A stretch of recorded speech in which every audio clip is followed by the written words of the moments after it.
Eu tenho bola de cristal, por acaso? Com a careca desse tamanho, pensei que deve saber o futuro, né? Papel higiênico vermelho ou azul? Tanto faz, elemento. Eu só quero limpar minha bunda. Tenente. Eita, meu celular, filho da p... Doutor, acabou de aparecer um homem com o rosto todo deformado.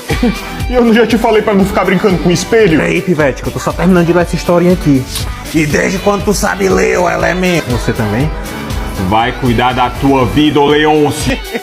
Tô te falando, mano, esse infeliz aqui tá na maldade. De quem era aquela casa que a gente roubou? Do delegado. Ah, então é por isso que tem um... Do delegado! Eu acabo de falar que a gente tá perdido aqui no meio do nada e tô aí preocupado com 4 chibatas de um pé de pau.